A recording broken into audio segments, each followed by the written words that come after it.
দাদা একটু এদিকে আইবেন লাইটটাতে সামনে স্যার কি আলোচনা হলো একটু দাঁড়ান এটা করেছে আস্তে আস্তে পিছনে স্যার কি আলোচনা দাঁড়া একটু পিছনে আচ্ছা সবাই ঠিক করেন তারপরে অসুবিধা নাই 2 মিনিট সময় দিতে পারে স্যার স্যার কি আলোচনা হলো এবং এডিসি কার্ডের মোবাইল একটু পিছাও আজকে আমাদের জনজাতি মোর্চার মিটিং হয়েছে বা আমাদের জিষ্ণুকর্তার নেতৃত্বে নির্বাচন নিয়ে হয়েছে আমাদের এডিসি নির্বাচন নিয়ে একেবারে কিভাবে আমরা নির্বাচনে আমরা কাজ করতে পারি জয়লাভ করতে পারি এই সমস্ত বিষয় হয়েছে এবং আগামীকাল আমাদের যে শরিক সরকারের শরিক আইপিএফটির সঙ্গে আমাদের জিষ্ণুকর্তা আরও আমাদের কয়েকজন নেতৃত্ব থাকবেন তাদেরকে আমরা আরও 2 দিন আগে আমরা সময় দিয়েছিলাম যে 2-3 দিনের মধ্যে তাদের মতামত যেন জানায়।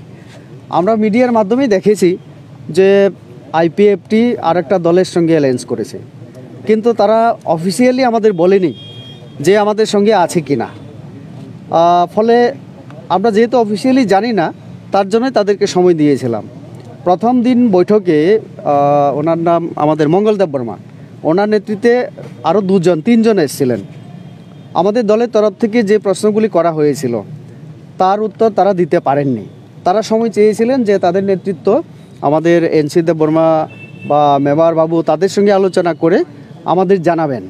তো আগামীকাল সেটা হবে সন্ধ্যা 7টায় ঠিক করা আছে আবার বৈঠকে বসা। তারপরে আমরা একেবারে সিদ্ধান্ত নিয়ে নেব। আমরা মোটামুটি নির্বাচনের জন্য প্রস্তুত আছি। বাকি আইপিএফটি আপনাদের জোট সঙ্গী, তারপরেও আইপিএফটির ভূমিকা যেটা সেটা থেকে আপনারা সন্তুষ্ট না অসন্তুষ্ট? সন্তুষ্ট তো নিশ্চয়ই না, কারণ তাদের এমএলএরা ওই ত্রিপুরার সঙ্গে জয়েন্টলি এখন বিভিন্ন জায়গায় কর্মসূচি নিয়ে বিভিন্ন প্রোগ্রাম করছে। গত দিনে দেখেছি আমি বিশ্বকিতু আমাদের সিমনার এমএলএ উনি ত্রিপুরা আরও বিভিন্ন যে আর একটা তাদের যে নতুন দল তাদের সঙ্গে প্রোগ্রাম করেছে, একটা সভা করেছে। আর একটা দেখেছি আমাদের রাইমাবিলি ধনঞ্জয় ত্রিপুরা, সেখানে জয়েন্টলি তারা একটা প্রেস মিট করেছে। তাতে তো পরিষ্কার যে তারা অনেকটা ওই দলের সঙ্গে অর্থাৎ ত্রিপুরার সঙ্গে তারা কর্মসূচি নিচ্ছে বিভিন্ন জায়গায়। তবু আমরা প্রথম থেকে আমরা বলেছি যে ধর্মের যে ধর্ম সেটা আমরা পালন করছি, তার জন্য সময় দিয়েছিলাম আগামীকাল পর্যন্ত। আগামীকাল তাদের বক্তব্য শোনার পরে আমরা আমাদের বক্তব্য যা বলার আমরা বলবো। স্যার বিজেপি কি একা লড়বে এডিসি নির্বাচন এরকম কি? আগামীকাল 7টা পর্যন্ত, সন্ধ্যা 7টা পর্যন্ত একটু অপেক্ষা করুন, তারপরে আমরা আপনাদের সবাইকে আবার জানিয়ে দেবো। স্যার আইপিএফটি যদি রাজি হয় কটা আসন আইপিএফটিকে ছাড়া হবে বিজেপির তরফ থেকে? তাদের কাছ থেকে আমরা আপনাদের মাধ্যমে আমরা শুনেছি 22টা আসন তারা চেয়েছিল, এটা তো দেওয়া সম্ভব না। তো আমরা দেখেছি আজকে এটাও আলোচনা হয়েছে আমাদের, আমরা দেখেছি 3-4টা এরকম দুর্বল আমাদের আছে আসন। এত দুর্বল না, আমরা যদি কাজ করি সেটাতেও আমরা অবশ্যই আমরা ভালো রেজাল্ট করতে পারি। তারপরে আমরা দেখেছি 3-4টা আমরা দেখেছি দুর্বলতা, তো আলোচনা হবে। তাদের 22টা তো কোনোভাবেই সম্ভব না। তাদের যে দাবি গ্রেটার ত্রিপুরাল্যান্ড, সেটাকে আপনারা কি মান্যতা দিচ্ছেন? সেটা আমি একেবারে আমি পরিষ্কার না, কারণ কখনো শুনছি যে বান্দরবানের কথা বলছে, বাংলাদেশের সার্বভৌম স্বাধীন আর একটা রাষ্ট্রের ভূখণ্ডের কথা, আরেকটা বলছে মায়ানমার পর্যন্ত। গতদিন অনিমেষবাবু বললেন সদ্য মানে ওই দলে যোগদান করে আইএনপিডি থেকে কর্পাস ফান্ড করবেন এবং এই টাকাও নিয়ে আসবেন নরেন্দ্র মোদীর কাছ থেকে এবং ব্যাংকে রাখবেন 6 টাকা সুদে, মানে 6% এরকম, এবং ব্যাংকে রেখে ওই টাকা দিয়ে বাংলাদেশের আমাদের যারা আদিবাসী যারা জনজাতি তাদেরকেও তারা সাহায্য করবে বলছে যে সারা পৃথিবীতে যেখানেই থাকুক আমাদের ত্রিপুরা ছাড়া। তো এটা তো আমরা পরিষ্কার না, এটা কেমন গ্রেটার ত্রিপুরাল্যান্ড হয়েছে কিনা আমার জানা নেই। তো যেখানে ত্রিপুরাল্যান্ডের জন্য দাবি আন্দোলন চলছিল তারাই বুঝতে পারবে, তারাই বলতে পারবে ত্রিপুরাল্যান্ড হয়েছে কিনা। তো ত্রিপুরাল্যান্ড যেখানে হয়নি, গ্রেটার ত্রিপুরাল্যান্ড তাও আবার পুরো বিশ্ব ব্রহ্মাণ্ডকে নিয়ে, পৃথিবীকে নিয়ে, সেটা আমি অন্তত বুঝি না। কোথাও না কোথাও তাদের যে যদি অ্যালায়েন্স তৈরি হয় তাহলে কি বিজেপির ভোট ব্যাংকে কোনো প্রভাব পড়বে? বিজেপি আমরা নির্বাচনের জন্য প্রস্তুত। আমাদের 10 জন এমএলএ আছেন, তারপরে আমাদের একজন এমপি জনজাতির তরফ থেকে, এবং গত লোকসভা নির্বাচনে আমরা পূর্ব এবং পশ্চিম দুটাতেই আমরা জয়লাভ করেছি।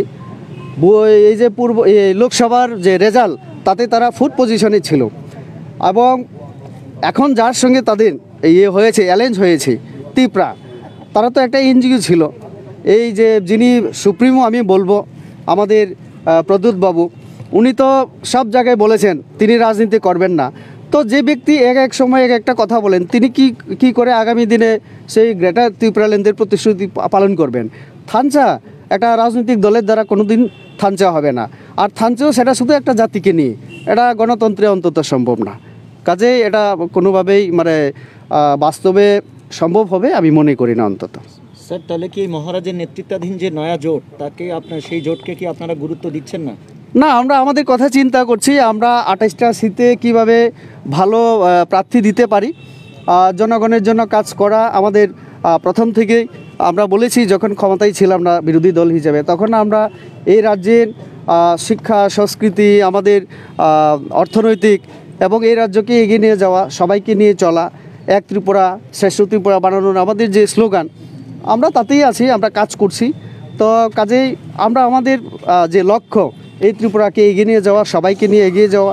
অবশ্যই আমরা জনজাতিদেরকেও এই জায়গায় দেখছি আমাদের সরকার যে সব থেকে প্রায়োরিটি দিয়ে, গুরুত্ব দিয়ে আমাদের সরকার কাজ করছেন। আগামী কয়েকদিনের মধ্যে হয়তোবা দেখতে পারবেন যে আমাদের জনজাতি মোর্চার নেতৃত্বে যে প্রচার হবে, সেখানে আরও হাজারো যোগদান করবে। কেননা ইতিমধ্যে আমাদের রাজ্য সরকার দীর্ঘদিনের যেটা আমাদের দাবি ছিল যে মহারাজা বীর বিক্রম তিনি সবার জন্য কাজ করেছেন, ওনার আদর্শ যে নীতি কাজের, এটা ছিল সবাইকে নিয়ে চলার।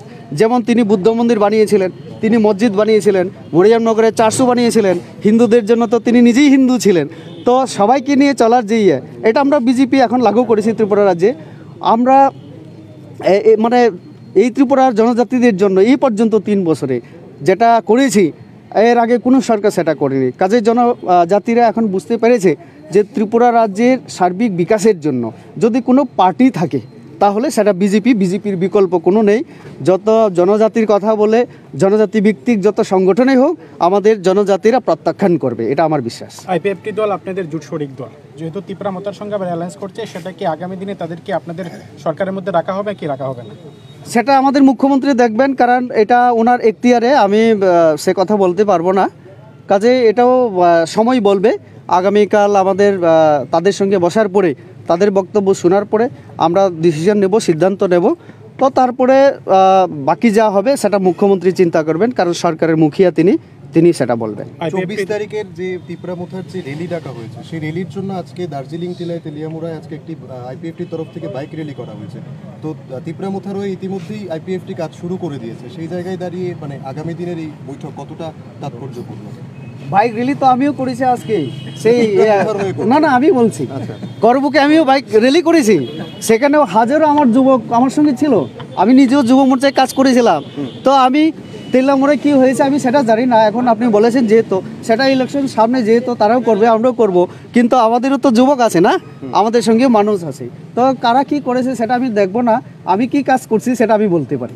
এভাবে যে আইপিএফটি অন্য দলের সঙ্গে অ্যালায়েন্স করলো, এই বিষয়টা আপনার কেন্দ্রীয় নেতৃত্বের সঙ্গে কাছে জানিয়েছেন? অবশ্যই সেটা যোগাযোগ হচ্ছে। আমাদের রাজ্য সভাপতি তিনি দিল্লিতে আছেন, আমাদের কেন্দ্রীয় কার্যকরী কমিটির সেটা মিটিং হয়েছে দিল্লিতে, এবং আমাদের প্রভারী উপমুখ্যমন্ত্রী জিষ্ণুজি উনি টেলিফোনেও কথা বলেছেন, আমার সঙ্গেও কথা হয়েছে প্রভারীজি।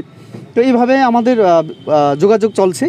আমাদের এই পরিস্থিতির ব্যাপারে আমাদের রাজ্য কেন্দ্রীয় নেতৃত্ব সবটাই জানেন, এবং প্রায় প্রত্যেক মিনিটে আমাদের যোগাযোগ হচ্ছে বিভিন্নভাবে। ধন্যবাদ। Thank you sir.